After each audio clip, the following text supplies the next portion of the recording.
편안하게 오늘도 사자성어 이야기 들어보세요. 그럼 바로 시작합니다. 배가절연, 배가절연. 여러분, 제 핸드폰이 말을 한다면 뭐라고 할까요? 아마 이렇게 말하지 않을까 싶어요. 너는 나를 정말 알고 있니? 매일 나를 만지면서도 내 진짜 마음을 아는 걸까? 웃기죠? 그런데 정말로 생각해보니까 우리는 매일 사용하는 것들, 매일 만나는 사람들의 진짜 마음을 얼마나 알고 있을까요? 오늘 얘기할 사자성어는 바로 배가절현이에요. 백은 이름 백, 아도 이름 아, 절은 끊을 절, 현은 검은고 줄 현이거든요. 합쳐서 해석하면 배가가 검은고 줄을 끊었다는 뜻이에요. 이 말은 진정한 친구나 자신을 이해해주는 사람을 잃었을 때 쓰는 표현이에요. 마치 음악가가 자신의 음악을 진정으로 알아듣는 사람이 사라지자 더 이상 연주할 의미를 찾지 못하는 것처럼요. 그런데 이 말이 어떻게 생겨났는지 아세요? 중국 춘추시대에 배가라는 검은고 명인이 있었어요. 그의 연주 실력은 정말 뛰어났는데 문제는 그의 음악을 진정으로 이해하는 사람이 아무도 없었다는 거예요. 사람들은 그저 기교에만 감탄할 뿐이었죠. 그러던 어느 날 종작이라는 나무꾼을 만났어요. 배가가 높은 산을 떠올리며 연주하자 종작이가 말했어요. 정말 태산처럼 웅장하군요. 다시 흐르는 강물을 생각하며 연주하니 마치 강물이 흐르는 것 같아요 라고 했거든요. 배가는 깜짝 놀랐어요. 드디어 자신의 마음을 읽어주는 사람을 만난 거죠. 둘은 진정한 친구가 되었어요.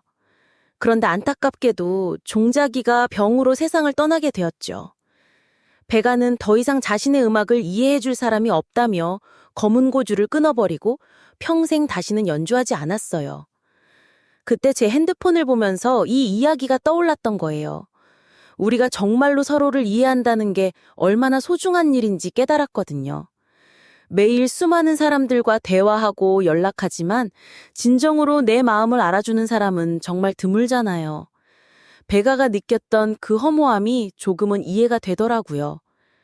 진짜 나를 이해해주는 한 사람이 있다는 것, 그게 바로 인생의 가장 큰 선물이 아닐까 싶어요. 상마지교, 상마지교. 여러분, 마트에서 장을 보다가 깜짝 놀란 적 있으세요? 저는 어제 정말 소름 돋는 일을 겪었거든요. 평소처럼 동네 마트에서 쇼핑을 하고 있는데 갑자기 뒤에서 누군가 제 이름을 부르는 거예요. 돌아보니 초등학교 때 같은 반이었던 친구가 서 있더라고요. 그런데 이게 진짜 신기한 게 저희 둘 다 똑같은 걸 사고 있었어요. 양파, 당근, 감자, 심지어 같은 브랜드 라면까지. 서로 보고 웃음이 터졌죠. 그때 문득 떠오른 말이 있어요. 바로 상마지교라는 사자성어인데요. 상은 뽕나무상, 마는 산마, 지는 갈치, 교는 사귈 교자를 써요. 직역하면 뽕나무와 산밭의 사귐이라는 뜻이거든요. 이게 무슨 의미냐면 농사짓는 사람들끼리의 순수하고 진실한 우정을 말하는 거예요. 화려한 곳에서 만난 사이가 아니라 농촌에서 뽕나무밭과 산밭 사이를 오가며 자연스럽게 쌓인 소박하고 진솔한 관계를 의미하죠. 그런데 이 말이 어떻게 생겨났는지 아세요? 중국 춘추 전국시대에 정말 감동적인 이야기가 있어요. 그때 진나라에 관중이라는 인물이 있었는데 어릴 때부터 포수가라는 친구와 절친이었거든요. 둘 다 가난한 농사꾼 집안 출신이었어요. 매일 뽕나무 밭에서 누에를 기르고 산밭에서 삼을 캐며 하루하루를 버텨나갔죠. 그런데 둘이 함께 장사를 할 때였어요. 관중이 이익을 더 많이 가져가도 포수가는 한 번도 불평하지 않았어요. 오히려 관중의 집안이 더 어렵다며 이해해줬거든요. 나중에 관중이 벼슬에서 실패하고 감옥에 갇혔을 때도 포수가는 끝까지 그를 믿고 기다렸어요. 만약 여러분이 그 상황이었다면 어떠셨을까요? 이렇게 어려운 시절을 함께 겪으며 쌓인 우정. 그것이 바로 상마지교의 진정한 의미예요. 그래서 어제 마트에서 만난 그 친구와의 순간이 더욱 특별하게 느껴졌나 봐요. 저희는 어릴 때 서로 도시락 반찬을 나눠 먹고 함께 운동장에서 뛰어놀던 사이였거든요. 별거 아닌 일상을 함께 했지만 그 순수했던 시절의 기억들이 지금까지도 우리를 연결해주고 있는 거죠. 화려한 레스토랑이 아니라 동네 마트에서 똑같은 생필품을 들고 마주친 그 순간이 오히려 더 진짜 같았어요. 진정한 우정은 뽕나무와 삼밭 사이에서 피어나는 거예요. 소박하지만 변하지 않는 그런 관계 말이에요. 살신성인, 살신성인. 길고양이를 보면서 문득 든 생각이 있어요. 어제 비 오는 날 퇴근길에 골목에서 새끼 고양이 한 마리를 발견했거든요. 비에 흠뻑 젖어서 작게 떨고 있더라고요. 그런데 그 순간 어미 고양이가 나타났어요. 자기도 비에 젖어가면서 새끼 고양이를 감싸 안는 모습을 보니까 뭔가 가슴이 뭉클해지더라고요. 자식을 위해서라면 자신은 아무것도 아니라는 듯이요. 그 모습을 보면서 떠오른 사자성어가 하나 있어요. 바로 살신성인이에요. 살은 죽일 살, 신은 몸신, 성은 이룰 성, 인은 어질 인자를 써요. 자신의 몸을 희생해서라도 의로운 일을 이루겠다는 뜻이거든요. 쉽게 말하면 자기 목숨보다 더 소중한 가치를 위해서라면 기꺼이 희생할 수 있다는 거예요. 이 말이 어떻게 생겨났는지 정말 드라마틱한 이야기가 있어요. 춘추 전국시대 노나라의 공자라는 성인이 계셨잖아요. 그분이 제자들에게 가르친 말 중에 이런 게 있었어요. 진정한 군자라면 자신의 목숨을 걸고서라도 인의를 지켜야 한다고요. 당시는 전쟁이 끊이지 않던 혼란한 시대였어요. 강한 나라가 약한 나라를 집어삼키고 권력자들은 백성들의 고통 따윈 신경 쓰지 않았죠. 그런 세상에서 공자는 제자들에게 말했어요. 생명보다 소중한 게 있다고. 그게 바로 사람다움이라고요. 만약 여러분이 그 시대에 살았다면 어떤 선택을 하셨을까요? 내 목숨이 소중한지 아니면 옳은 일이 더 소중한지 말이에요. 그래서 그때 제가 깨달은 건 이거예요. 그 골목에서 만난 어미 고양이처럼 진짜 사랑이나 믿음이 있을 때 사람은 자연스럽게 자기보다 더 큰 가치를 위해 행동하게 되는 것 같아요. 머리로 계산해서 하는 희생이 아니라 마음에서 우러나오는 진심 말이에요. 살신성인은 단순히 목숨을 버리라는 게 아니라 정말 소중한 가치를 알고 그것을 지키며 살라는 의미인 거죠. 다다익선, 다다익선. 어제 저녁에 냉장고를 열었는데 텅 비어 있더라고요. 그래서 마트에 갔는데 이상하게도 평소보다 장바구니에 물건을 하나씩 더 담게 되더라고요. 우유 하나만 사려다가 2개, 계란 한 판만 사려다가 특가라고 해서 2판. 그러다가 문득 계산대에서 든 생각이 내가 지금 다다익선이라는 말을 몸소 실천하고 있구나 싶었어요.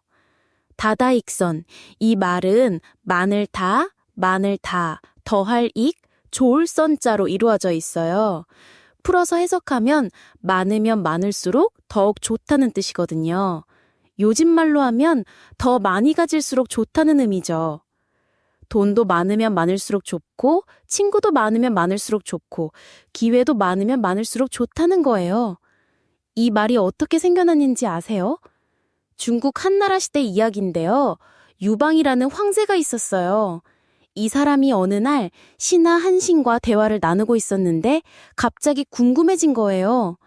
한신이 얼마나 많은 군사를 지휘할 수 있는지 말이에요. 그래서 물어봤죠.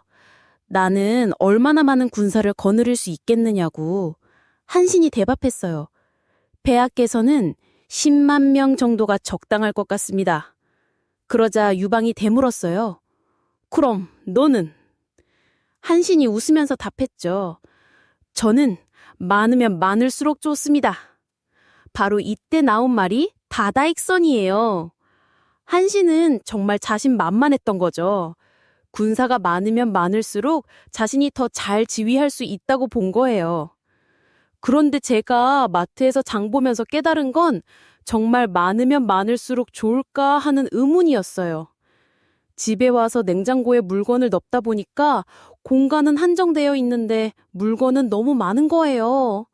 우유 2개를 다 먹기도 전에 유통기한이 지날 것 같고 계란도 언제 다 먹을지 막막하더라고요. 그 순간 생각했어요. 아, 많다고 해서 항상 좋은 건 아니구나. 내가 감당할 수 있는 만큼이 진짜 좋은 거구나. 결국 다다익선이라는 말도 상황에 따라 다르게 적용해야 하는 것 같아요. 때로는 많은 게 힘이 되지만 때로는 적당한 게 가장 지혜로운 선택일 수도 있거든요. 등하불명, 등하불명. 김치찌개를 끓이면서 갑자기 깨달은 게 있어요. 아니, 정확히는 김치찌개를 망치면서 깨달았다고 해야겠네요. 엄마가 해주시던 그 맛을 내려고 똑같은 재료로 똑같이 따라했는데 왜 맛이 안 나는 거죠? 분명히 다 봤는데, 옆에서 계속 지켜봤는데 말이에요. 그런데 이게 바로 오늘 이야기할 등하불명이라는 말과 딱 맞아떨어지더라고요. 등하불명, 한 글자씩 풀어보면 등은 등불, 하는 아래, 불은 아니, 명은 밝다는 뜻이에요. 즉, 등불 아래가 오히려 어둡다는 말이거든요. 이상하죠? 등불이 밝게 비추고 있는데 바로 그 아래가 어둡다뇨. 이건 우리가 가장 가까이 있는 것일수록 제대로 보지 못한다는 의미예요. 마치 내 코끝에 뭔가 묻어 있으면 정작 내가 모르는 것처럼 말이에요. 가장 잘 알 것 같은 것들을 오히려 놓치고 있다는 거죠. 이 말이 어떻게 생겨났는지 정말 재미있는 이야기가 있어요. 중국 당나라 때 한요라는 학자가 있었는데요. 이 사람이 어느 날 밤 책을 읽고 있었어요. 그런데 아무리 읽어도 이해가 안 되는 구절이 하나 있더라고요. 밤새도록 고민하고 또 고민했지만 답을 찾을 수가 없었어요. 그런데 아침이 되어서 등불을 끄고 창문을 열었더니 어떻게 됐을 것 같아요? 그 어려운 구절의 해답이 바로 책 옆에 놓여있던 주석서에 적혀 있었던 거예요. 밤새 등불 바로 아래 있었던 건데 정작 그는 그걸 보지 못했던 거죠. 등불이 너무 밝아서 오히려 바로 아래쪽은 그림자가 져서 어두웠거든요. 한유는 그때 깨달았어요. 아, 내가 멀리서 답을 찾으려고 했구나. 가장 가까운 곳에 있던 걸 놓쳤구나 하고 말이에요. 그래서 제가 김치찌개를 망쳤던 이유도 이것 때문이었어요. 엄마 요리를 수없이 봤지만 정작 가장 중요한 건 놓치고 있었던 거예요. 소금을 넣는 타이밍, 불의 세기를 조절하는 미묘한 손놀림, 김치를 볶는 그 절묘한 순간들 말이에요. 너무 가까이 있어서 당연하다고 생각했던 것들이 사실은 가장 소중한 비밀이었던 거죠. 등 아래가 당연히 어두운 건 당연해요. 하지만 그 어둠 속에 정말 중요한 것들이 숨어 있거든요. 생자필멸, 생자필멸. 지하철 2호선 출근길에서 본 풍경인데요. 창밖으로 스쳐 지나가는 건물들을 보면서 문득 이런 생각이 들었어요. 저 높은 빌딩들도 언젠가는 사라지겠구나. 그런데 이상하게도 그 순간 마음이 편해지더라고요. 왜 그랬을까요? 오늘 말씀드릴 사자성어는 생자필멸이에요. 생은 태어날 생, 자는 사람 자, 필은 반드시 필, 멸은 주걸 멸자거든요. 말 그대로 태어난 모든 생명체는 반드시 죽는다는 뜻이죠. 듣기만 해도 좀 무겁게 느껴지실 수 있는데 사실 이 말 속에는 깊은 위로가 담겨 있어요. 이 말이 어떻게 생겨났는지 아세요? 불교 경전에서 나온 말인데 부처님이 제자들에게 세상의 이치를 설명하실 때 하신 말씀이에요. 당시 제자 중 한 명이 자신의 스승이 돌아가시자 너무 슬퍼서 밥도 못 먹고 잠도 못 자고 있었대요. 그 모습을 본 부처님이 말씀하신 거죠. 생자필멸이니라. 태어난 것은 반드시 죽는 법이다. 이것이 자연의 순리이니 슬퍼만 하지 말고 받아들여라. 그 제자는 이 말을 듣고 나서야 비로소 마음의 평안을 찾을 수 있었다고 해요. 그 지하철 안에서 제가 느꼈던 묘한 평화로움이 바로 이거였어요. 모든 것이 영원하지 않다는 걸 받아들이는 순간 오히려 지금 이 순간이 얼마나 소중한지 깨닫게 되더라고요. 회사에서 받은 스트레스도 인간관계에서 생긴 상처도 심지어 제 걱정과 불안까지도 모두 영원하지 않을 거란 생각이 들면서 마음이 한결 가벼워졌거든요. 삶과 죽음이 하나의 자연스러운 흐름이라는 걸 인정할 때 우리는 비로소 진정한 자유를 느낄 수 있는 것 같아요. 교칠지교, 교칠지교. 길고양이를 보면서 문득 든 생각이에요. 매일 같은 골목에서 만나는 두 마리가 있거든요. 한 마리가 다치면 다른 한 마리가 꼭 곁에 있고 먹이를 구하러 갈 때도 항상 함께 움직여요. 사람들은 고양이가 이기적이라고 하는데 이 두 마리는 정말 달랐어요. 비가 와도 추워도 위험해도 절대 떨어지지 않는 모습을 보면서 생각했죠. 진짜 우정이 뭔지 알 것 같다고요. 그런데 이런 우정을 표현하는 아름다운 사자성어가 있어요. 바로 교칠지교예요. 아교 교자, 옷칠자, 어조사 지, 사귤 교자를 써요. 아교와 옷처럼 끈끈한 교제라는 뜻이거든요. 아교는 동물의 가죽이나 뼈를 우려낸 접착제고 옷은 나무에서 나오는 천연 도료예요. 둘 다 한번 붙으면 절대 떨어지지 않는 끈끈함을 가지고 있어요. 그래서 이런 재료들처럼 굳건하고 변치 않는 우정을 교칠지교라고 부르는 거예요. 이 말이 어떻게 생겨났는지 정말 재미있는 이야기가 있어요. 중국 한나라 때 두 친구 이야기거든요. 한 명은 레이이라는 사람이고 다른 한 명은 관포라는 사람이었어요. 레이이는 가난한 집안 출신이었고 관포는 부유한 집안이었어요. 보통 이런 경우 친구가 되기 어렵잖아요. 그런데 이 두 사람은 달랐어요. 장사를 함께 할 때 레이이가 더 많은 돈을 가져가도 관포는 전혀 신경 쓰지 않았어요. 다른 사람들이 욕심쟁이라고 레이이를 비난해도 관포는 그냥 친구가 가난해서 그런다고 감싸줬거든요. 전쟁터에서 레이이가 도망쳐도 겁쟁이라고 하지 않고 어머니를 모셔야 해서 죽을 수 없다고 이해해줬어요. 이런 두 사람의 우정을 보고 사람들이 아교와 옷처럼 끈끈하다고 해서 교칠지교라는 말이 생겨났어요. 그래서 그때 제가 깨달은 건데요. 그 길고양이들을 보면서요. 진짜 치고는 조건이 없다는 거예요. 잘났을 때만 친구가 아니라 못났을 때도, 힘들 때도, 심지어 실수했을 때도 곁에 있어주는 거거든요. 저도 한때 정말 바닥까지 떨어진 적이 있었는데 그때 곁에 남아준 친구가 딱 한 명 있었어요. 다른 사람들은 다 연락도 안 되고 만나자고 해도 바쁘다고 했는데 그 친구만은 달랐거든요. 제가 아무것도 줄 수 없는 상황에서도 그냥 있어줬어요. 교칠지교는 그런 우정이에요. 손해보더라도 힘들어도 세상이 등을 돌려도 변하지 않는 마음이거든요. 유구무원, 유구무원. 여러분, 40살이 되던 해에 처음으로 저희 아버지 앞에서 완전히 말문이 막힌 적이 있어요. 아버지가 갑자기 물어보셨거든요. 너는 지금까지 뭘 하면서 살았니? 그런데 이상하게도 대답할 말이 하나도 떠오르지 않더라고요. 입은 있는데 말이 안 나오는 그 순간이 정말 당황스러웠어요. 오늘 이야기할 사자성어가 바로 그런 상황을 딱 표현한 말이에요. 유구무원. 유는 있을 유, 구는 입구, 무는 없을 무, 어는 말씀 언이에요. 말 그대로 입은 있지만 할 말이 없다는 뜻이죠. 너무 당황스럽거나 할 말을 잃었을 때, 아니면 뭔가 잘못을 해서 변명할 말이 없을 때 쓰는 표현이에요.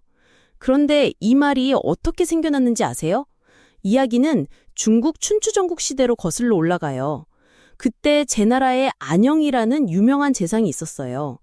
안영은 말솜씨가 뛰어나기로 소문났는데 어떤 상황에서도 적절한 말로 위기를 넘기는 달변가였거든요.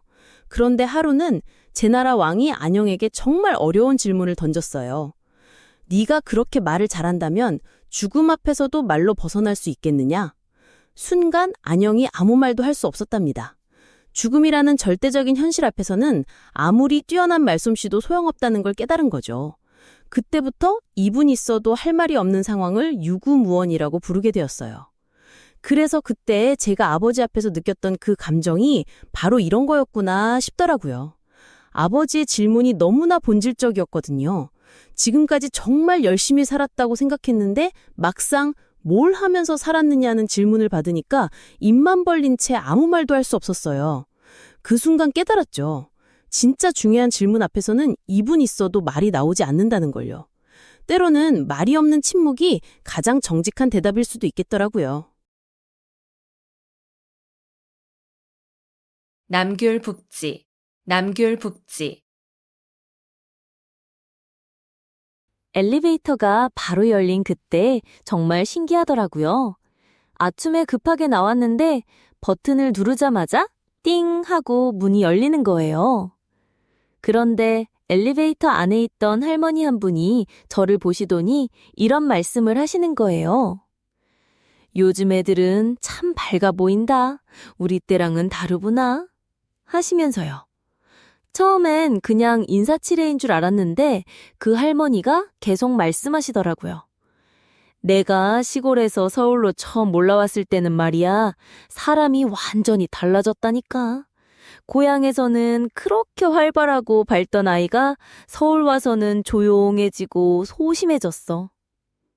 그 말을 들으면서 문득 떠오른 게 있었어요.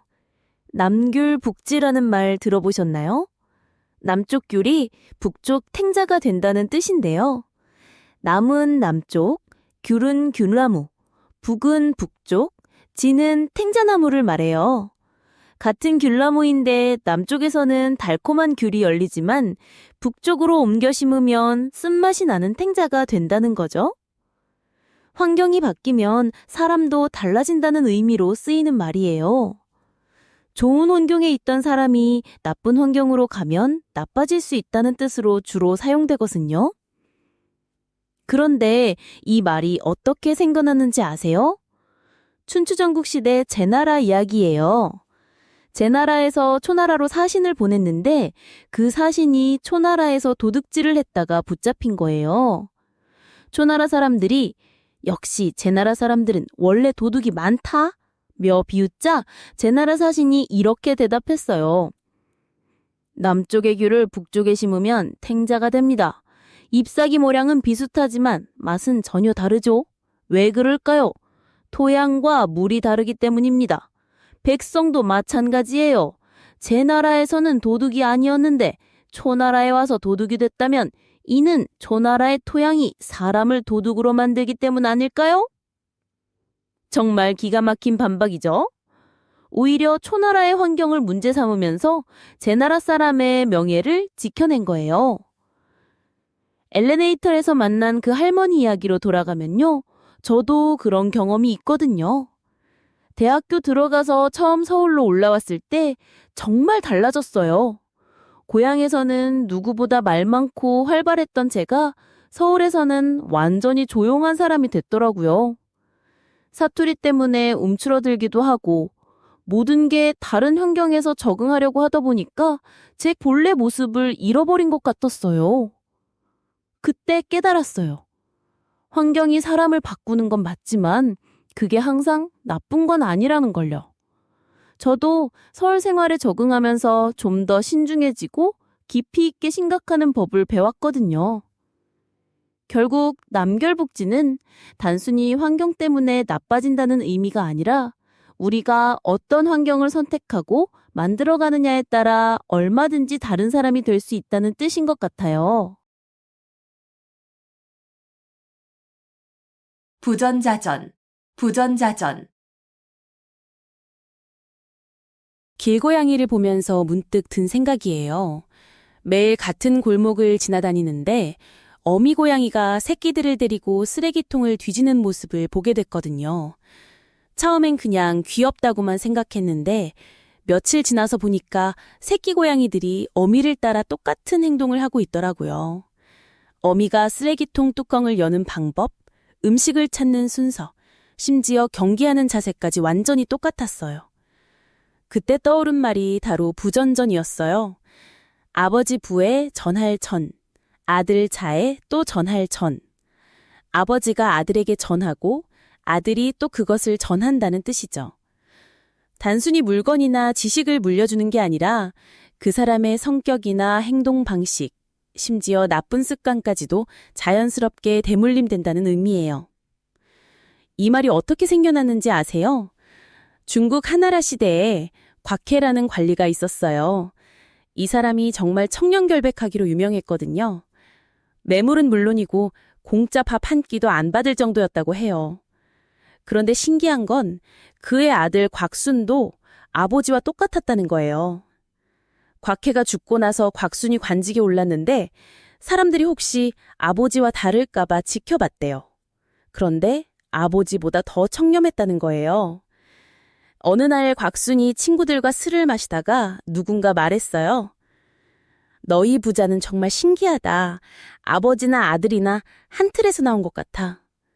그때 곽순이 대답했죠. 아버지가 저에게 물려주신 건 재산이 아니라 마음가짐이었습니다. 그게 바로 부전전이죠.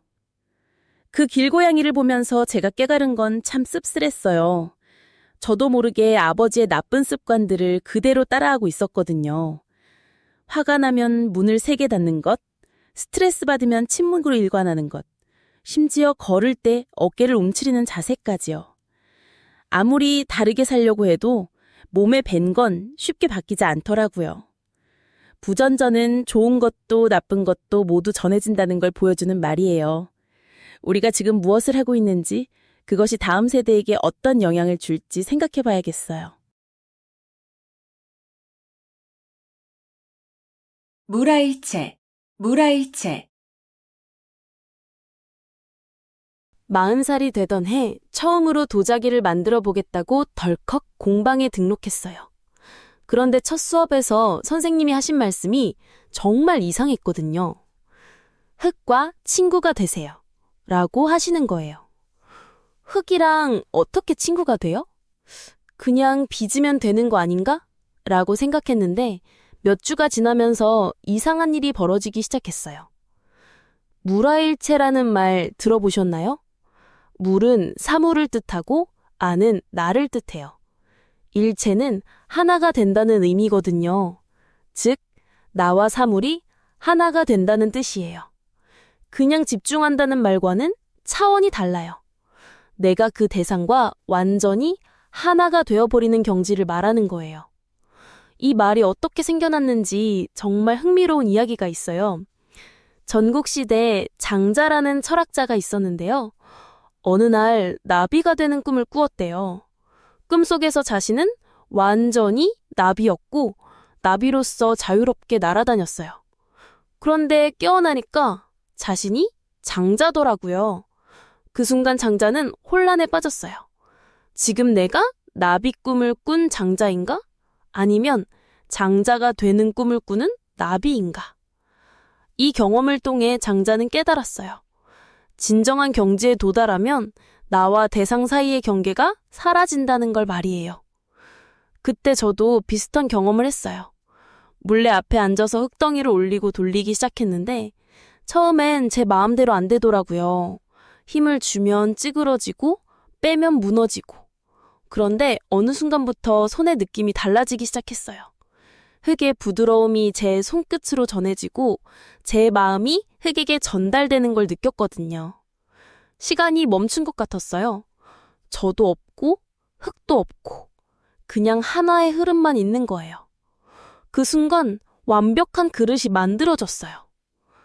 세상에서 가장 아름다운 순간이란 내가 사라지는 순간인 것 같아요.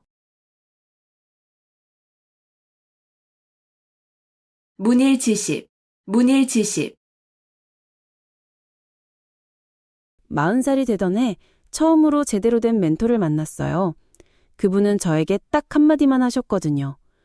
너가 왜 그렇게 힘들어하는지 알겠다. 그 순간 저는 소름이 돋았어요. 제가 1시간 동안 설명해도 이해 못하던 사람들이 수두룩했는데 이분은 제 표정 하나만 보고도 제 마음을 꿰뚫어 보신 거예요. 그때 떠오른 말이 바로 문일지십이에요. 문은 들을 문, 일은 하나 일, 지는 알지, 십은 열 십이거든요. 하나를 들으면 열을 안다는 뜻이죠.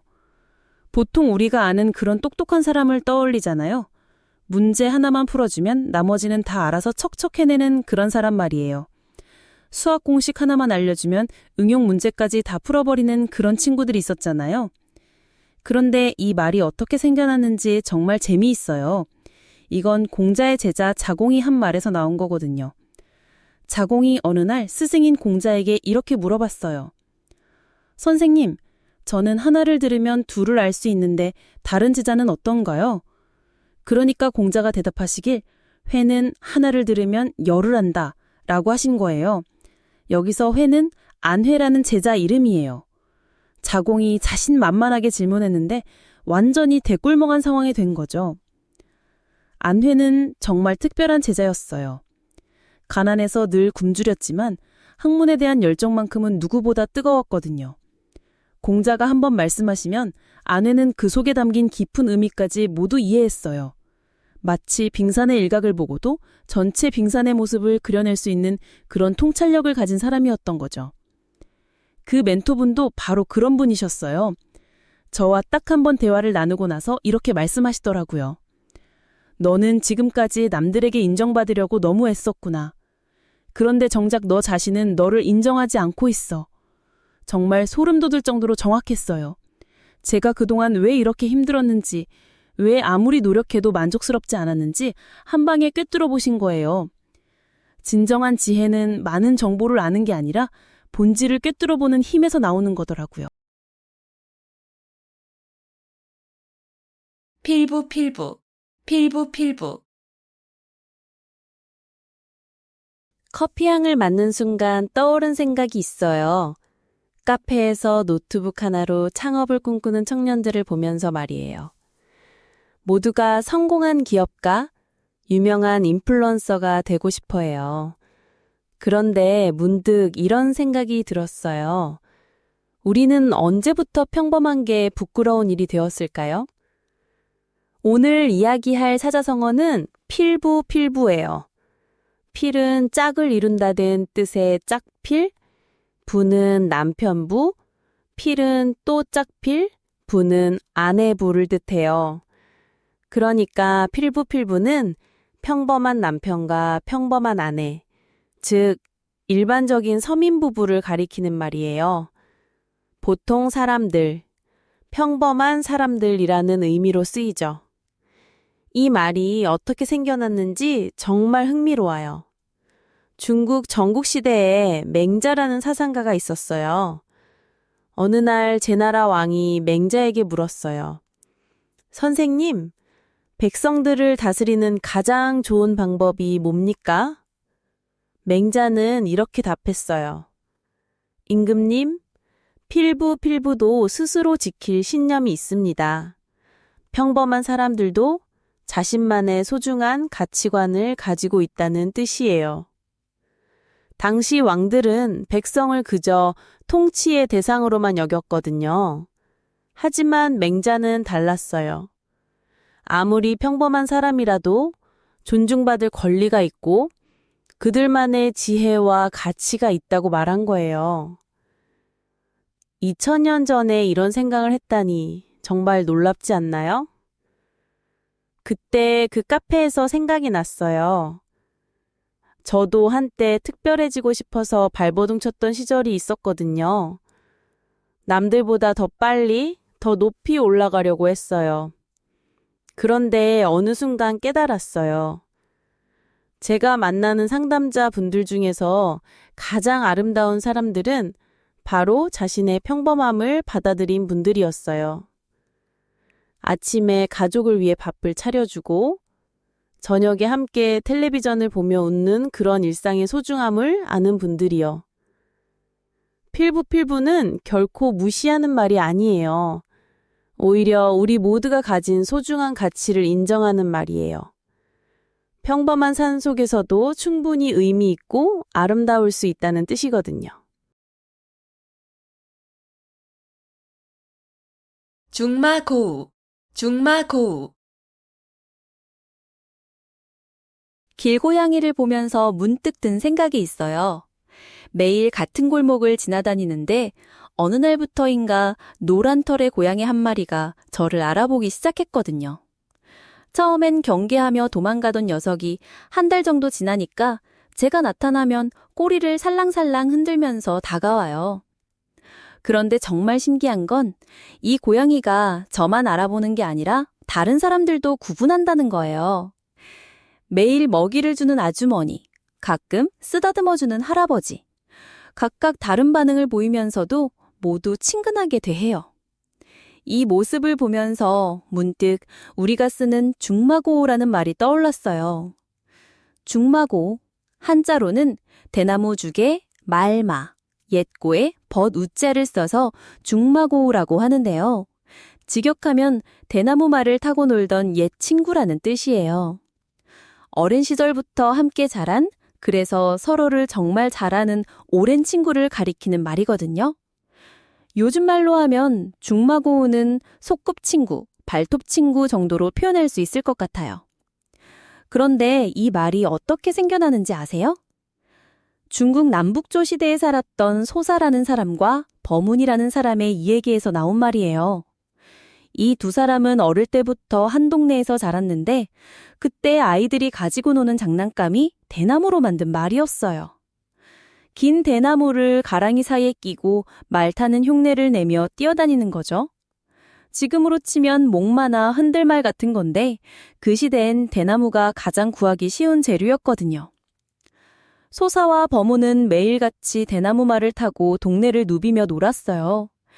때론 기사가 되어 싸우기도 하고 때론 장군이 되어 전쟁놀이도 했죠. 그렇게 함께 자라면서 서로의 꿈과 고민을 나누었고 성인이 되어서도 변함없는 우정을 유지했다고 해요. 두 사람 모두 훌륭한 학자가 되었는데 어른이 되어서도 어릴 적 대나무 말을 타고 놀던 시절을 그리워하며 서로를 챙겼다고 해요. 만약 여러분이 그 시대에 살았다면 어땠을까요? 스마트폰도 게임도 없는 시대에 대나무 하나로 하루 종일 친구와 함께 놀 수 있었을까요? 그런데 생각해보니 그 순수함 때문에 오히려 더 진짜 우정을 나눌 수 있었던 것 같아요. 저도 그런 친구가 있었어요. 그 길고양이를 보면서 떠오른 친구 말이에요. 초등학교 1학년 때부터 고등학교 졸업할 때까지 같은 동네에 살면서 매일 함께 등하교했던 친구였거든요. 그 친구와 저는 방과 후면 늘 골목에서 숨바꼭질하고 구슬치기하고 겨울엔 눈사람 만들고 정말 시시콜콜한 일들을 함께 했어요. 근데 중학교 때 그 친구 가족이 이사 가게 됐어요. 이사 가기 전날 밤 둘이 골목에 앉아서 별을 보면서 했던 약속이 있어요. 언제든지 힘들면 연락하자고 했는데 막상 헤어지고 나니까 서로 바빠져서 연락이 뜸해졌어요. 몇 년이 지나고 어른이 되어서야 우연히 다시 만났는데 그때 그 친구가 해준 말이 잊혀지지 않아요. 너랑 골목에서 놀던 시간들이 내 인생에서 가장 행복했던 순간들이었어 라고 하더라고요. 그 순간 깨달았어요. 진짜 소중한 건 화려한 추억이 아니라 함께 보낸 평범한 일상이었다는 걸 말이에요. 중마고우는 단순히 오래된 친구가 아니라 서로의 가장 순수했던 시절을 함께 나눈 사람이구나 싶었어요. 암중모색, 암중모색. 정전이 되던 그날 밤이었어요. 갑자기 온 동네가 깜깜해지면서 아무것도 보이지 않는 상황이 됐거든요. 그런데 신기한 건 그 어둠 속에서 사람들이 어떻게 행동하는지 보게 됐다는 거예요. 어떤 사람들은 그냥 멈춰서서 전기가 들어올 때까지 기다리고 또 다른 사람들은 손으로 벽을 더듬거리면서라도 앞으로 나아가려고 하더라고요. 오늘 이야기할 사자성어가 바로 암중모세디예요. 어둠 암, 가운데 중, 더듬을 모, 찾을 색. 말 그대로 어둠 속에서 손으로 더듬어가며 길을 찾는다는 뜻이거든요. 막막하고 답이 보이지 않는 상황에서도 포기하지 않고 계속 방법을 찾으려고 노력하는 모습을 표현한 말이에요. 요즘 같은 불확실한 시대에 정말 많이 쓰이는 표현이죠. 이 말이 어떻게 생겨났는지 정말 흥미로운 이야기가 있어요. 중국 당나라 시대에 유종원이라는 문학가가 있었는데 이 사람이 정치적으로 실각해서 변방으로 유배를 가게 됐거든요. 그곳은 문명과 완전히 단절된 미디안 땅이었어요. 낮에도 짙은 숲 때문에 어둡고 길도 제대로 나 있지 않았죠. 유종원은 매일 밤 촛불 하나에 의지해서 글을 썼는데 어느 날 그 촛불마저 꺼져버린 거예요. 완전한 어둠 속에서 그는 책상 위를 더듬거리며 붓을 찾았고 종이를 찾았고 벼루를 찾았어요. 그리고 그 어둠 속에서도 글을 써내려갔죠. 그때 그가 남긴 글에서 나온 표현이 바로 암중모색이에요. 그 정전이 된 날 밤 이야기로 돌아가면 저도 처음에 그냥 서 있었어요. 핸드폰 손전등도 배터리가 없어서 켜지지 않고 정말 막막했거든요. 그런데 옆집 할머니께서 제 팔을 잡고 말씀하시더라고요. 젊은이, 가만히 있으면 아무것도 해결되지 않는다고. 그래서 할머니와 함께 벽을 더듬어가며 계단을 내려갔어요. 한 발 한 발 조심스럽게 내디디면서 말이에요. 그때 깨달았어요. 길이 보이지 않는다고 해서 길이 없는 건 아니라는 걸요.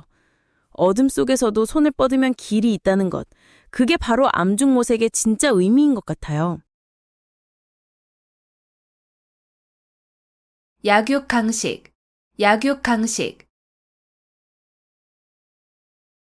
40살이 되던 해 처음으로 회사에서 구조조정을 당했어요. 20살 미터 성실하게만 살아왔는데 갑자기 찾아온 현실의 벽이었죠.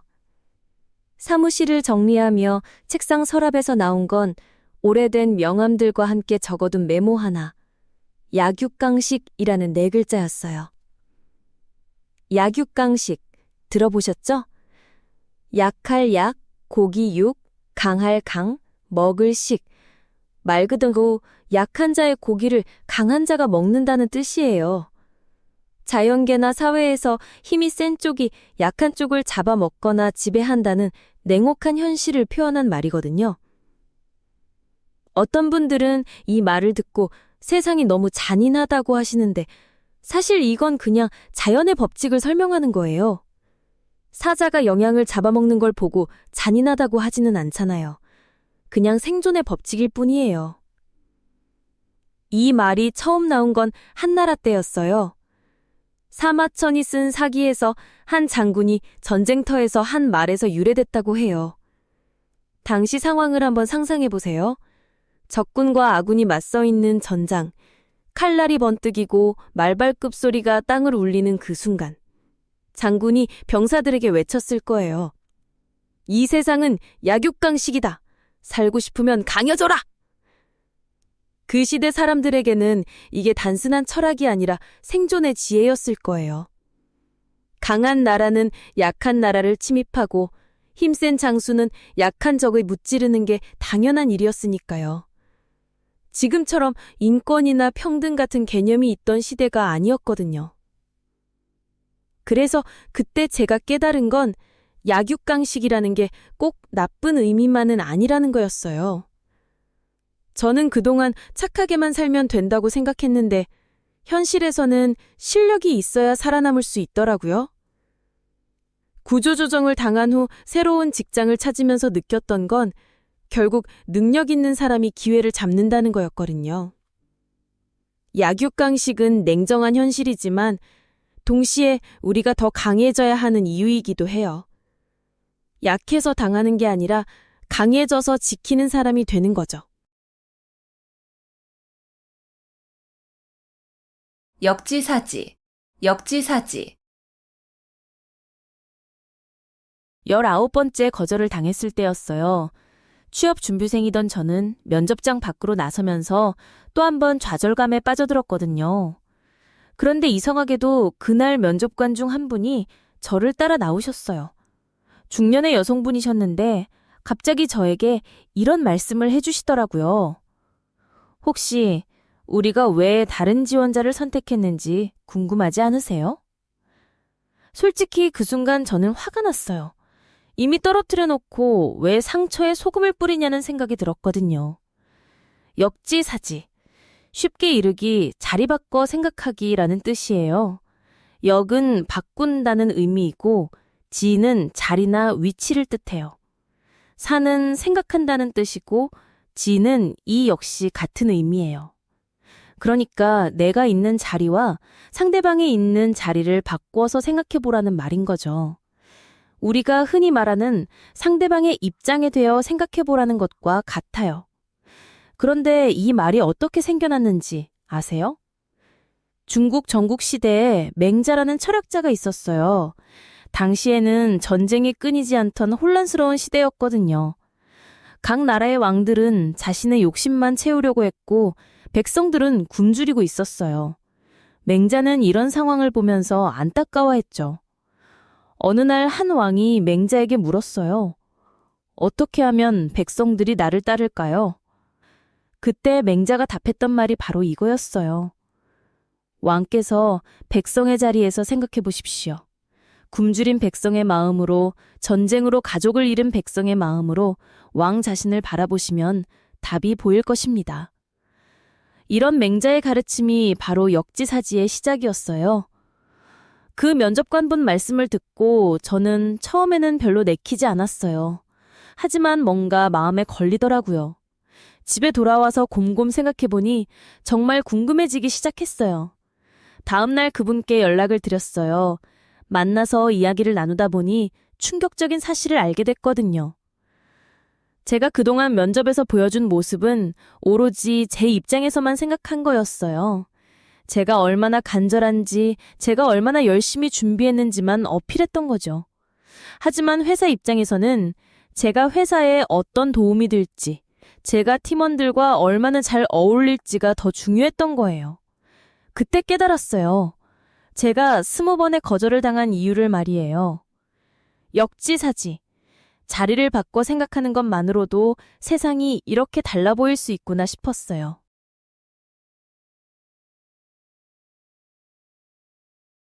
작심삼일, 작심삼일.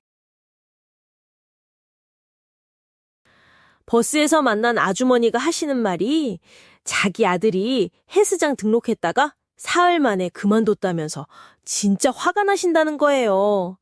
그러면서 요즘 젊은 애들은 끈기가 없다고 한숨을 푹 쉬시더라고요. 저는 그 말을 들으면서 괜히 찔렸어요. 제가 바로 그런 사람이거든요. 오늘 이야기할 사자성어가 바로 작심삼일이에요.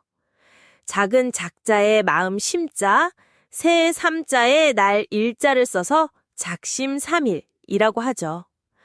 마음을 먹고 결심을 세워도 사흘을 못 가고 포기한다는 뜻이에요. 뭔가 시작할 때는 의욕이 넘치잖아요. 이번엔 정말 해보겠다. 달라질 거야. 이런 마음으로 시작하는데 며칠 지나면 김이 빠지는 거죠. 이런 표현이 어떻게 생겨났는지 알아보니까 정말 재미있더라고요. 옛날 중국에 한 선비가 있었는데요. 이 양반이 정말 공부를 하고 싶어서 어떻게든 과거 시험에 합격하려고 있어요. 그래서 마음을 단단히 먹고 새벽부터 밤 늦게까지 공부하겠다고 다짐했거든요. 첫날에는 정말 열심히 했어요. 닭이 울기 전부터 일어나서 책을 펼치고 촛불 켜놓고 밤새 공부했죠. 둘째 날도 비슷했어요. 조금 피곤하긴 했지만 그래도 버텼거든요. 그런데 셋째 날이 되니까 몸이 너무 힘든 거예요. 아침에 일어나기도 싫고 책만 봐도 머리가 아프고요. 결국 이 선비는 사흘 만에 포기하고 말았어요. 그래서 사람들이 이런 상황을 두고 작심삼일이라고 부르게 된 거죠. 저도 버스에서 그 아주머니 말씀을 들으면서 제 자신을 돌아보게 됐어요. 헬스장은 저도 몇 번 끊었거든요. 처음에는 정말 열심히 갔어요. 운동복도 새로 사고, 운동화도 새로 사고, 이번엔 정말 달라질 거야 하면서요. 그런데 일주일 지나니까 몸이 아프고 일이 바쁘다는 핑계로 안 가게 되더라고요.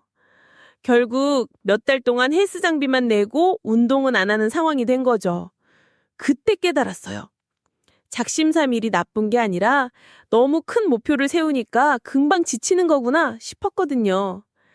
작심삼일도 나름대로 의미가 있다는 생각이 들어요. 적어도 시작은 했으니까요. 포기하더라도 그 경험은 남는 거잖아요. 명약관화, 명약관화. 벚꽃이 지는 걸 보면서 든 생각이에요.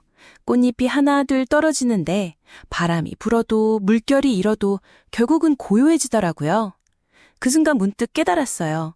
내 마음도 저렇게 될 수 있구나. 명경지수라는 말 들어보셨나요?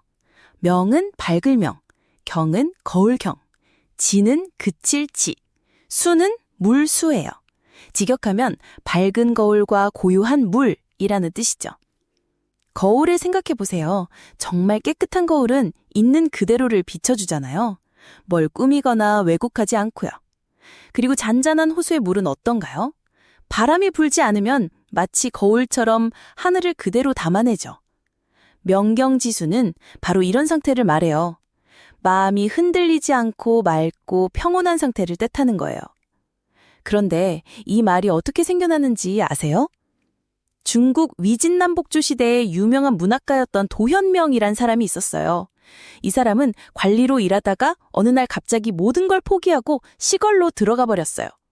사람들이 왜 그랬냐고 물어보니까 이렇게 대답했대요. 내 마음이 명경지수 같은 상태가 되고 싶다.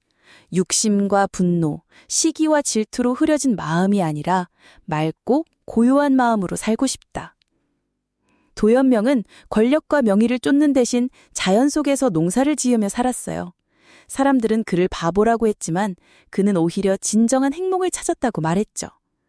만약 여러분이 그 상황이었다면 어떤 선택을 하셨을까요? 그때 벚꽃이 지는 걸 보면서 제가 깨달은 게 바로 이거였어요. 저도 그동안 얼마나 많은 걸로 마음을 흐렸는지 알겠더라고요. 남들과 비교하느라, 인정받으려고 애쓰느라, 완벽해지려고 노력하느라 제 마음이 온통 탁해져 있었던 거예요.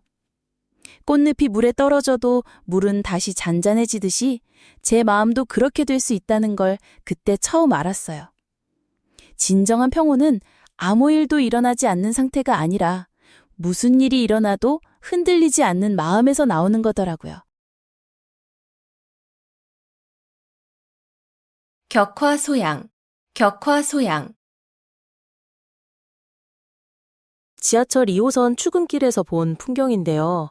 한 남자분이 발을 동동 구르면서 신발 위로 계속 긁고 계시더라고요. 보는 저까지 답답해지는 거예요. 신발을 벗으면 될 텐데 말이죠. 이런 상황을 딱 표현하는 사자성어가 있어요. 바로 격화소양이에요. 격은 사이를 둔다는 뜻이고 화는 신발, 소는 긁는다, 양은 가렵다는 의미예요. 신발을 신은 채로 발가락을 긁는다는 뜻인데요. 핵심을 제대로 건드리지 못하고 겉돌기만 하는 상황을 말해요.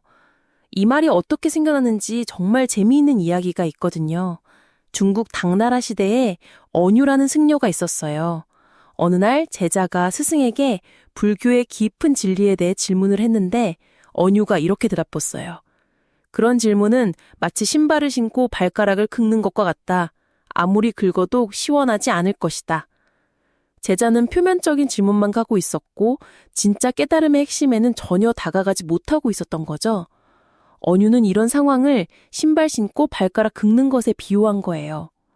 그 지하철에서 발을 긁던 남자분을 보면서 문득 제 자신이 떠올랐어요. 몇 년 전 회사에서 큰 프로젝트를 맡았을 때 저도 계속 겉돌기만 했거든요. 회의를 수십 번 하고 보고서를 쌓아가며 바쁘게 움직였는데 정작 문제의 핵심은 전혀 파악하지 못하고 있었어요. 결국 프로젝트는 실패했고 그때서야 깨달았죠. 제가 하고 있던 모든 일이 격화소양이었다는 걸요. 진짜 중요한 건 신발을 벗는 용기였어요.